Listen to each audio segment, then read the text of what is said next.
Hi, I'm Jim Shaw. I'm the publisher of the Colonial Times Magazine and chairman of the board of LexMedia. We're starting a series during this serious COVID situation where we're able to reach out to essential administrators in the town of Lexington to talk about some of the things that are going on with them and how they're interacting and working to make sure that there is progress here in Lexington, even though the world seems to be standing still with COVID. You can rest assured that we have some wonderful folks out there doing a fantastic job. And I'm fortunate to be with one of those folks this morning. I've got with me this morning Julie Hackett, who is Dr. Julie Hackett, I should say, who is the superintendent of schools here in Lexington, Massachusetts. She's been here as superintendent for 2 years, but she's not new to the job. She was superintendent in Taunton for 10 years prior to that, and we're very, very fortunate to have her here in Lexington. With that, Julie, I want to welcome you and thank you for being with us this morning. Jim, thanks so much for having me. Yeah. Well, first and foremost, and this is the standard question: Are you doing okay? You, your family, everyone's safe where you are? Yes, everyone's good. We have been hunkering down like many people. My 17-year-old son, my husband, and I live in the same house, and I have a 23-year-old son who I check on. He's nearby too, and then family in Maine and Georgia. Mm-hmm. So everyone's good and healthy, thank goodness. Good. And thinking about everybody else who is dealing with all of the virus and the ramifications. Mm-hmm. Yeah. Well, I'm great. I'm not grateful. I'm very, very happy to hear that everyone there is safe. I'm grateful for the fact that everyone so far is been safe in my world too. So let's talk about the first challenge when things begin to when this COVID situation began to put constraints and offices were closing and people were talking about working remotely. It was decided that certain parts of Lexington government would be closed. And the schools, I know, closed early, and the schools themselves will be closed till under the governor until May 4th. And I know that you folks have can also talk and discuss it here in Lexington and decide to, in the best interest of the students and the teachers, to keep the schools closed even longer if necessary. But you're working remotely, and so I know that it's tough to do these things. From all indications, it seems to be working well. The fact that you are working remotely and you're dealing with sort of day-to-day issues that you need to manage the public schools here in Lexington. So how is that working out so far? Well, actually, today is our first day of official remote learning. We've been talking about COVID-19 since January, so this is not a new conversation for us in Lexington. And that's in large part attributed to the fact that we have many knowledgeable community members who had firsthand experience in Wuhan and other places, and obviously knew what was to come for the United States and began advocating early on in the process for school closure. So I think I released my first letter to the community on January 28th and many subsequent follow-ups. And we also worked on school closure prior to the governor's announcement. So working with people in the region, we got together and closed school for 2 weeks. The governor, I think, in the days after said that school closure wasn't necessary at the time, and then shortly later expanded the school closure to 3 weeks, which I think was the right call. And now we've since learned that the closure is going to be through May 1st with an expected return date of May 4th. And I think many of us are wondering if that in fact will be the case. It would be wonderful if we can return on May 4th, but I think we're all prepared for an extended school closure. Mm-hmm. If you want me to go into sort of what we're working on in terms of remote learning specifically.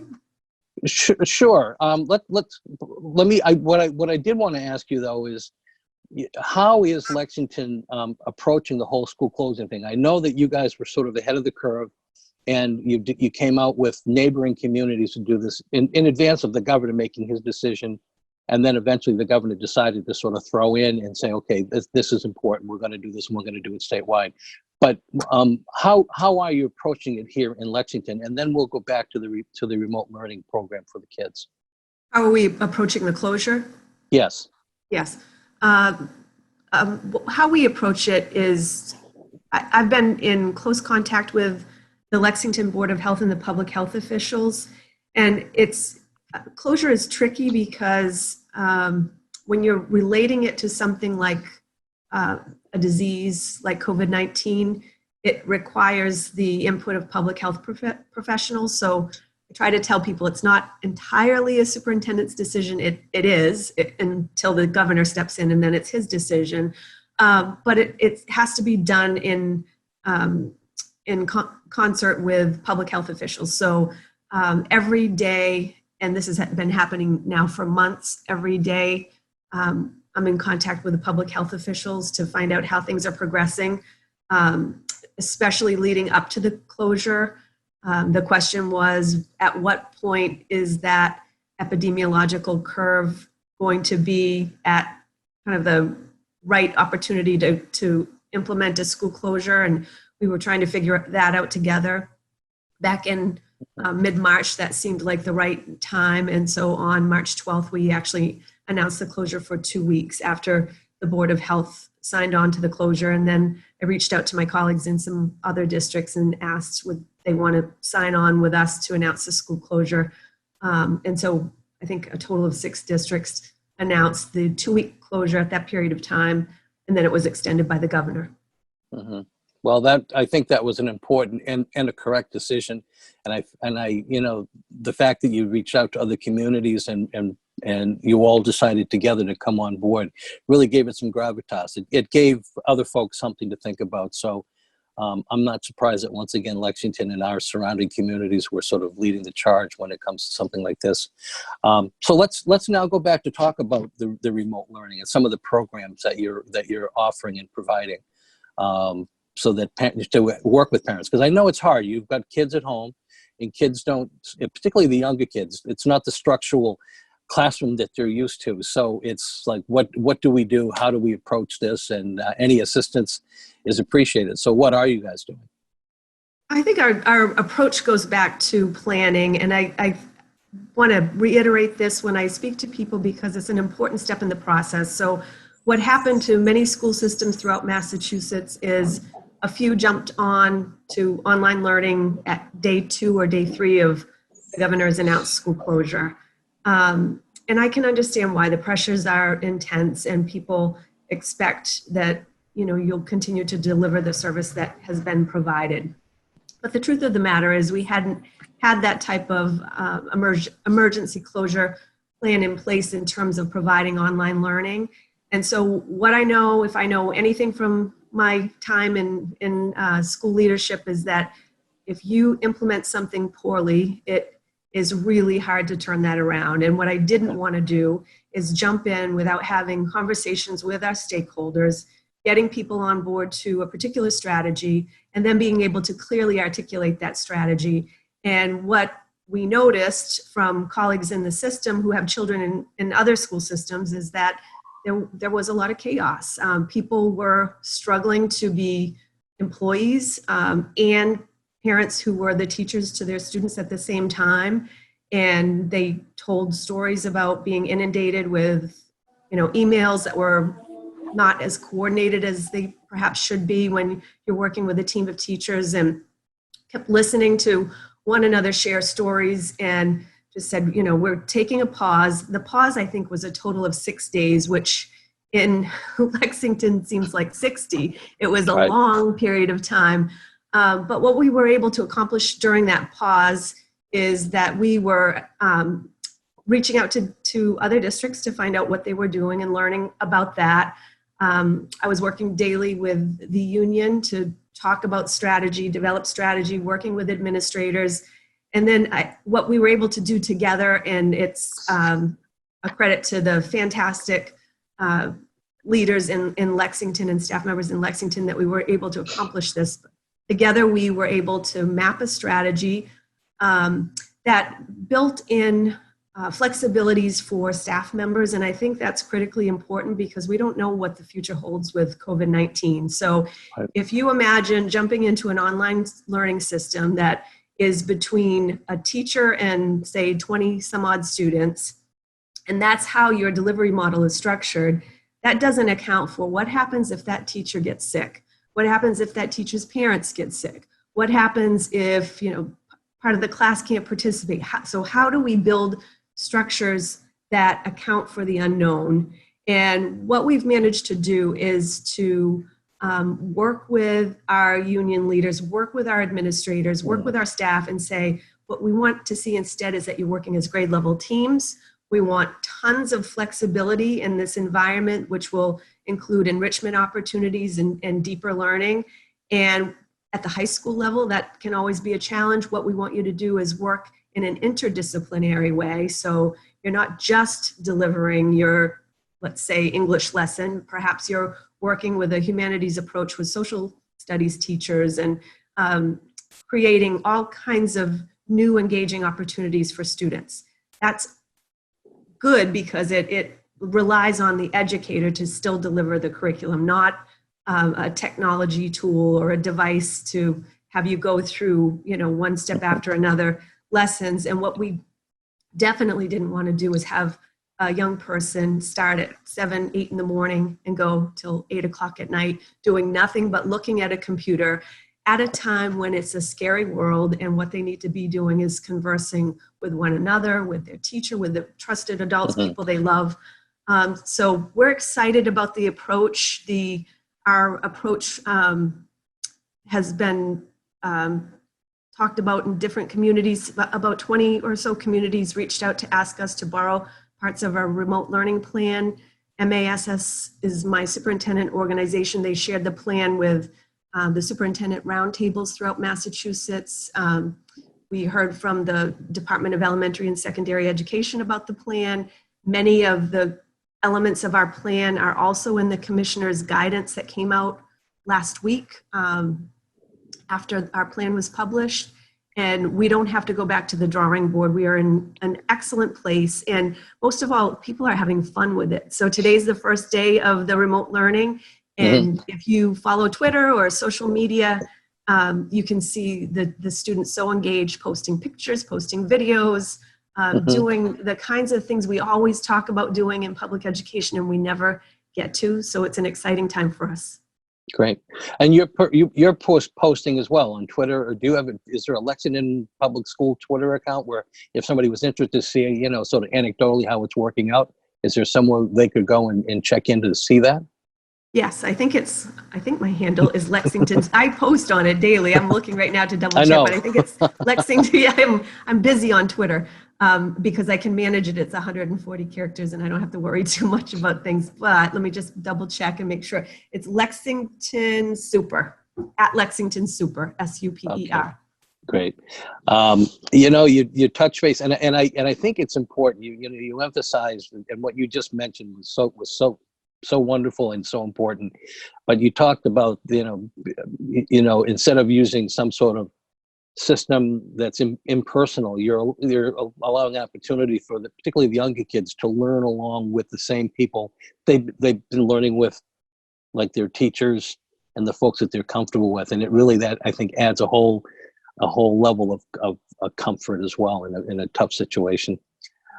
I should talk a little bit about the types of people also. So it's not just teachers in our plan. We also have indicated to every employee, you have a job, please don't worry, we'll pay you. We will find ways to have you engage with students and with one another. So all that's working out well. What's nice about it is every nurse, every guidance counselor, every support personnel, classroom aide, everybody who is typically in a school is available to family and communities. And what we've said is your number one job is not just a strict focus on content. You're going to do teaching and learning and engage kids in lots of meaningful activities, but the primary job is to take care of each other, to reach out to families and to students during a really difficult time, offer support, and just build this community of caring. So I think the additional staff that we have will be able to have us have an all hands on deck approach, where if a family's struggling or a student is struggling, we're going to be there for you, and we're going to be able to figure it out together. If somebody was, let's say you're at home and you're a parent and you're concerned about your child struggling emotionally, and they wanted to reach out to a guidance counselor or somebody to give them some advice, and I know it's going to be a challenge, but I know some kids are out there feeling that way. Is there a mechanism in place for parents to communicate some of those concerns? Absolutely.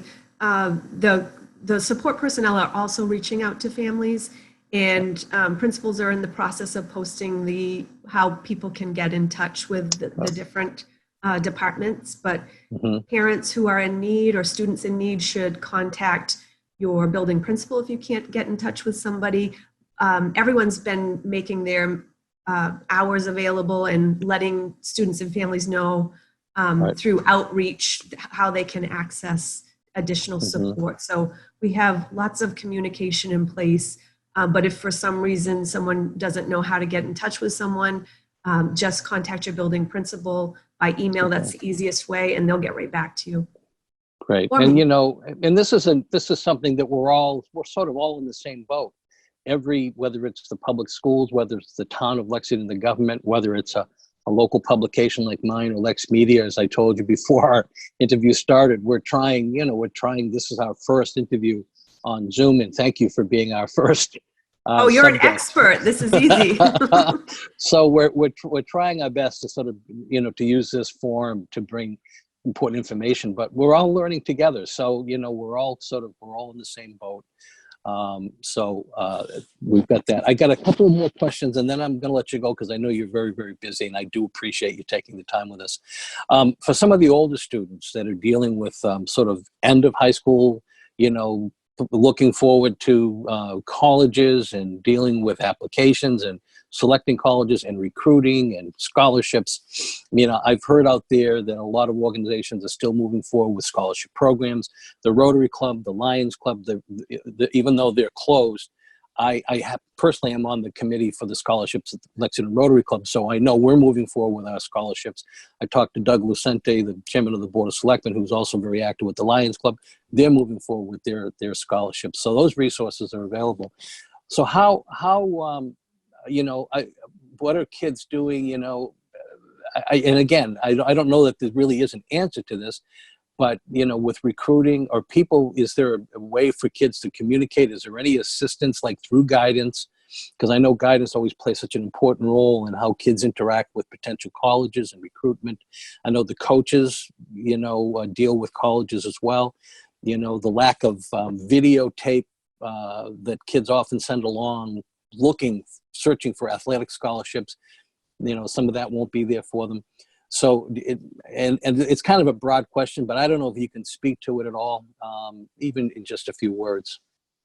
I guess I want to say that I think while COVID-19 is hard on everyone, my heart goes out to teenagers especially. I try to think about what it was like to be that age, and then get the news that suddenly the social circles that you once had and which are so important to your growth and development are gone, and now you're just stuck with your parent for a long time inside. That seems like a big punishment, at least from my son's perspective. But so I think it's really, really tough on everybody right now. And I think teenagers are always amazing to me. They get a bad rap, but they are doing incredible things and really looking out for neighbors and one another. And yes, I know sometimes they'll gather in a group, but I also think we should understand how difficult and challenging it is for them. And it's a learning opportunity for us to constantly reinforce the social distancing and so forth.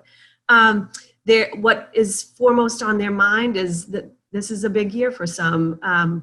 For all kids, it's an important year no matter what, but if you're a senior, as you mentioned, looking for new opportunities and trying to figure out the rest of your life, this is a pretty scary time. What I can tell people to reassure them is that institutions like Harvard and other places and College Board and SAT are taking a very understanding approach to this. I think there's some benefit to the fact that we're all dealing with this throughout the United States. Right. So that puts pressure on organizations to resolve the issue in a way that is in the best interest of a student and family. And so we're seeing lots of latitude being granted, and we're trying to reinforce and tell people and students not to worry, that we'll figure it out. And lots of timelines and things of that nature are being extended as well. Well, that's great. Well, I'll finish this by saying, I know at LexMedia, the staff meeting this morning, they were talking about different things that we might be able to work with kids on recreationally outside of the school learning process. We were thinking about, most of the kids now have cell phones that have cameras and video capabilities, and we were thinking about having some sort of an informal, film contest, make a mini film at home and put it up. We'll have more information on that later, but everyone's trying to work with kids here. But I do want to thank you. You've given me more time than I had hoped for, and I appreciate it. You've been very generous with us. I'm hoping that as necessary, we might be able to do some of these updates from time to time. And I hope you're open to that. And if there are other folks in the school department that you think we should be speaking with, I know you and I have been talking sort of offline, so maybe we can discuss that as well going forward, because we're here to serve you. We're here to serve the public schools. We're here to serve the people of Lexington. So again, with that, I want to thank you, Dr. Hackett, for being with us. You guys are doing an extraordinary job under these incredible circumstances. So I'm sure I speak for everyone when I say how much we appreciate what you're doing. Thank you. And can I plug in two more things very quickly Of before course. we sign off? Okay. Absolutely. One is I wanted to let our families know that I'm working with our student liaison to the school committee, Sarah May.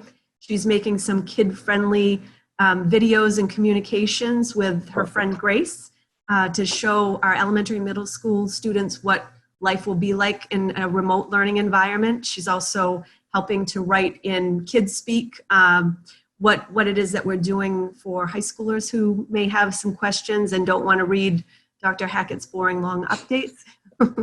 And I also wanted to just tell our staff and parent community and the entire community how grateful I am. Our custodians have stayed working and cleaning buildings while other people are social distancing, much like the people who are in the grocery stores and people everywhere. They're really going above and beyond, and I can't say enough good about the work that they've done and just how incredible they've been. We had our technology team delivering devices to students. So I was at the office on Friday and 400 people picked up one-to-one devices so that their student or children can have a device at home. Everyone who needs a device will have a device in their hands. So that was terrific to see. And we did a grab and go where people had on masks and the proper dressing so that people would not obviously spread any virus. Families pulled up, they held a sign with their child's name in the window, and we popped the technology laptop Chromebook in the trunk, and away they went. So that was perfect. And then our food service workers have been incredible. We've been able to get meals, breakfast and lunch each day to people who need it. And we use the grab and go method there. We pop it in the trunk and those people are just doing an amazing job as well. So thank you to all my staff. Thank you to the people who have geared up today for the first day of remote learning. And I am excited for what the future holds because I think some very cool innovations will come of all this. Thank you, Jim. I think so. You're welcome. And thank you for being here. You prompted one quick question. If someone is at home and they're in need of the school lunch or breakfast program, can they reach out to their principal, or is there another mechanism for that? Or they can reach out to their principal. If they contact me in the superintendent's office, we'll get the message to the right people. Also, we have a director of equity and student supports, Johnny Cole, And his email is jcole and at lexingtonma.org, like all of the rest of the emails. Excellent. Well, again, thank you very much for your time, and good luck going forward, and please stay safe. Thank you.